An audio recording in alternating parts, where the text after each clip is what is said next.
Welcome to Mission Imperfect, the podcast about navigating the twists and turns of life and embracing the imperfections of the journey. We're your hosts, life coaches Catherine and Kirsty, and our mission is to support you in finding your own path, your own way, with greater clarity and self trust, no matter how messy or uncertain things may seem. We address the roadblocks that come up time and time again for our coaching clients, from acceptance and boundaries to values and well-being and everything in between. As well as asking lots of questions, a coach's favourite thing to do, we'll be sharing thoughts and insights and offering plenty of tips, tools, and techniques for you to try. Your mission, should you choose to accept it, is to grab a cuppa and a biscuit and join us in getting lost in finding ourselves.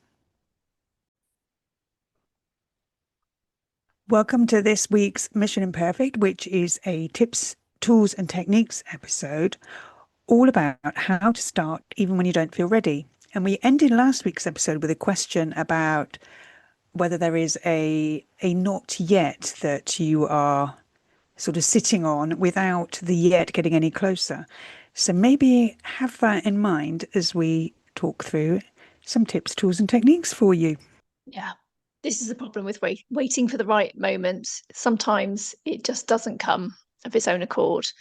And if there's something we've definitely learned as coaches, and we've probably spoken about it in most other episodes, it's the idea that we have to get used to having some uncertainty in our lives, such as, imperfect moments over perfect ones. And if very little is certain, maybe it's an unfair expectation to feel totally ready and therefore certain before we do anything. The only So, certainty is uncertainty, you mean? yes, I think so. Yeah. So, in a nutshell, in today's episode, we'll be talking about basically moving forward, even with a bit of doubt, because I think that's inevitable, to be honest with you. Mm. And it just feels a bit gentler. We spoke last week that we don't really love that phrase, feel the fear and do it anyway. I think moving forward with doubt is a bit of a nicer way to Yes. phrase that. Yeah. So, just to recap, we're not talking about all situations when sometimes we might legitimately and sensibly be waiting, like, for danger to pass, like a gap in the traffic to cross the road. But that's kind of like a minimal disruption level. You're not going to stay on the side of the road until the end of the day or the end of the week trying to cross the road.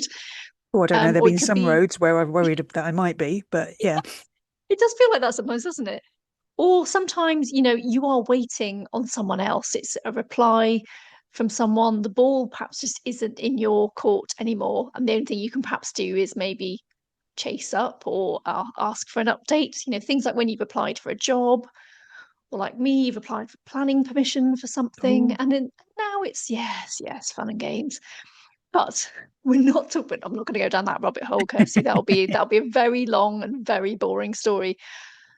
This is about checking in with yourself about whether waiting for this right moment is procrastination or perhaps there's something else going on. And we're gonna try and address that, and see if we can find a way to move forward with that doubt. yes. Because sometimes if you are feeling fear or anxiety about something, sometimes it is your subconscious waving a very valid red flag. There's an oncoming train in the tunnel or something.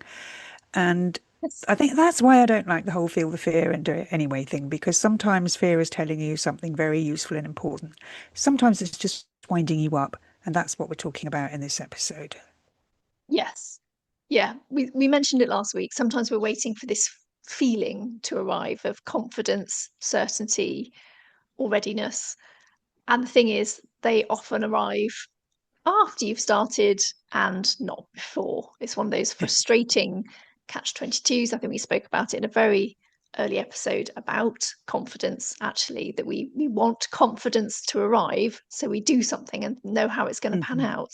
But actually, we need to have courage before confidence because it comes afterwards. Anyway, let's share some ideas, some tips on how we think we can avoid that sort of never-ending catch 22 of waiting and what we can do instead. So the first tip we've got for you, and I'm sure this is something we've spoken about before, but it's very valid, and Mhm. it's to shrink the step, because Ooh. big leaps often feel very uncomfortable and very uncertain because the stakes are higher. and it's further away from us, and there's all sorts of things that could potentially catch us out. So we're far more likely to be hesitant. And this is even more so when it's a very broad leap and it might even seem a bit vague. A small and specific step will actually get you off the start line, and you're going to feel a bit less resistance towards it. So, for example, that big leap might be a career change. Okay, we That's think that quite we big. want it. Yes. Yeah. And this is actually something that I saw somebody speak about this week, because immediately the mind goes a bit frantic. It says, well, what would I do anyway? When will I make this happen? How is it even possible? We start sort of racing away with all the Yeah. different variables. And before we know it, we've switched off from this concept because it's become too hard, too risky, too unlikely.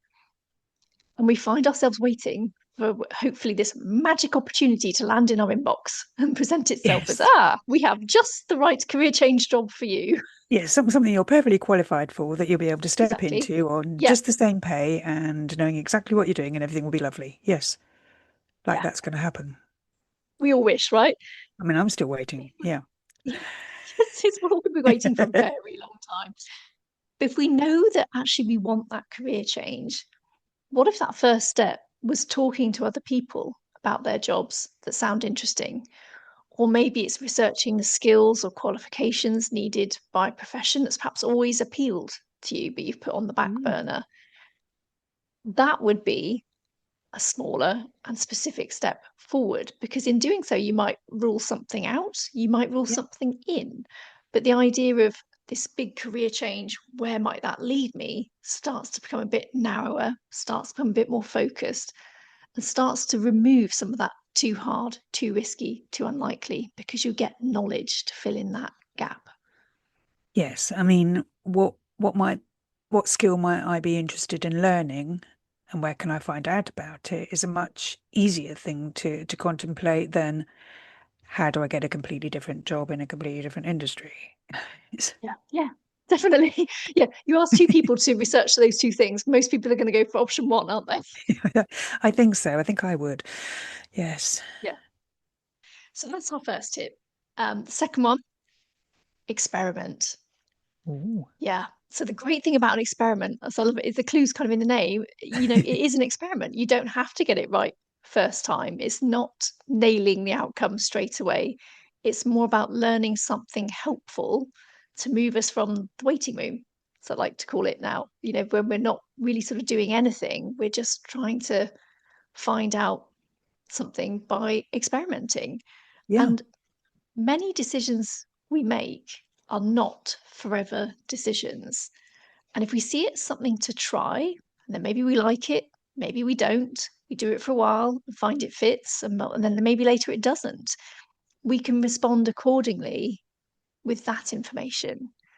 It's like, Yeah. again, it's a bit like taking the step we spoke about in part one, but you're doing it in a kind of experimenting way. You think, I will find out if I think this is a good move or not, but by doing the thing. It's kind of data collection, isn't it? I mean, that's what experiments are. Mm. They are collecting data. It's not so much that an experiment succeeds or fails. It's about what you learn from the experiment. Yeah, it's exploring an idea without having to commit everything in the process. It's giving you a taste of something. It helps you kind of detach from having to feel ready, and that can sort of catch up as we get the clarity, confidence, and momentum over what we're choosing to do. Sometimes an experiment, it might draw to a very rapid conclusion. You decide, nope, not for me. But at least now I know. Yeah, I mean, in my volunteering role that I mentioned last week around my difficult decision, what we noticed was a lot of people who took a sabbatical from the volunteering subsequently left after that because the sabbatical gave them that chance to experiment with life without the volunteering in it. So they could tell how it would be, see how they felt about it. But no bridges burned. They could come back if they wanted. They could leave if they wanted. Yeah, exactly that. And third tip, I think this is probably a really helpful one, is to notice the voice that is saying not yet or something similar Mm. or even something different because there's going to be information there. So that voice, you don't have to drown it out or just bulldoze over it We don't want because to be really, bulldozery, do we? no, we don't like to be bulldozery, do we?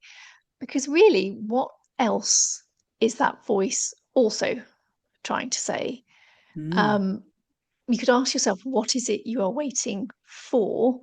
And is it reasonable to expect it to arrive? Or is there something you can do in the meantime to help it emerge?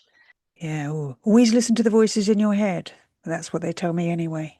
Mhm. But I mean, it can be interesting to think about whose voice you're hearing. Mm, yeah, Are you actually hearing what maybe a parent would say to you, or perhaps your partner, or an ex, or a friend? Hey, it could be the bullies from school. It could be your inner child and a critical. It could just be that generic voice of the people. People will think I'm crazy. That kind of sentiment that goes on. And what language does your voice use? I'm not talking about whether it swears or not. Mine always swear. But notice any shoulds. And are those shoulds actually really yours, or are they a reflection of other people's beliefs and values and expectations that you feel you have to meet? yeah, And we've talked a lot in various episodes about values. What are those? What's coming up around your values, where the voice is sort of warning you or telling you it's not right yet? How does that line up with your core values? And what's that telling you? I mean, the thing with values, we've said this so many times, it can really help bring that bit of focus and clarity to what's going on for you when you start to consider how it feels alongside those things that you have identified as being really significant to your sense of yourself and your well-being. And going back to the questions, always the questions, of course, because that's what coaching is about. And this is a set of questions we've again referred to a number of times, I think. But if you're waiting on the not yet, waiting for something to be right, what happens if you do it? What happens if you don't do it? What doesn't happen if you do it? And the one that always messes with my head, what doesn't happen if you don't do it? I still find that one really hard. It's the whole double negative thing. And I know sometimes I say double negatives, but this one, I'm like, what doesn't happen if I don't? I'm like, what? Just can't quite, I can't unravel it properly. But I do like the idea of mapping out possible consequences. None of them are going to be definite, but you're just trying to, it's like trying to get options of the outcome. So you can at least point in a direction of it's likely to be one of these. Sometimes it isn't, you'd be quite unlucky, I think, for it to be a total curveball that's none of the things that you might have thought of. But if there's an element of removing uncertainty, asking those kinds of questions helps you do that. Helps map it out a bit more and helps you feel prepared. I mean, Mm, a known technique for helping with anxiety is to visualize a positive outcome to the situation that's making you anxious. And that's what some of these questions help you do. When you're yeah. looking at all those what ifs, look at the positives, not not just the negatives. Yes. So there we go. Those are, it's another three. We do like to seem to do batches of three for our tips, even if they get broken down into slightly more of things that you can do to help you start even when you don't feel ready. So instead of a question this week, perhaps try one of those things. If there's something you've been waiting on, it's not moving, even though you want it to, can you take a step forward with one of those three tips and see what shifts? Just briefly, I Mm. can really relate to this at the moment because about this is a bit embarrassing. 4 years ago, maybe even five, I had an idea of something I wanted to do in our back garden. Wanted a kind of terrace, is how I'm going to describe it. And I kind of knew in my head what I wanted, also knew it must be possible. But it soon went into a too hard bucket, which we spoke about today and last week. I discovered I needed planning permission because it's more than 30 centimeters off the ground. I mean, who knew 30 centimeters is What? nothing? Yeah. And I couldn't find anyone to help me with that process because I knew I had to submit drawings and Wow. calculations and things to get it approved. So it came off my plans and very much onto a waiting list, going precisely nowhere. And I did know that it wasn't going to just get built when I wasn't looking. I did appreciate it wasn't, there was no amount of wishful thinking that was going to change that. But some, 4 years later, 5 years later, maybe, I picked it back up. I thought, right, I had this idea. I know I really want it. How can I make it happen? I'm now 7 months in, nearly. My first step, I had to find someone to help me with that planning process, and I found someone. Then there was the building regs process, then finding a builder, choosing materials. It's been a step by step by step process. I'm learning stuff that I never thought I needed to know. I'm still kind of wait. I still don't have anything built, Kirsty. 7 months in, nothing built, but I'm not giving up. I'm going to get there. So it just goes to show it from the sort of too hard, how helpful for me that first tip was in terms of breaking it down. Yeah. Who can And then help? also, Yeah. yeah, it really did help. And it wasn't so much of a waiting for a perfect time, but I suppose I was telling myself not yet in terms of picking it back up because I knew it'd be Mm. hard, I knew it'd be tricky. But actually, it was like, no, if I want this to happen, I'm going to have to do something about it. So one day Well soon, I done. hope to report back that it is done.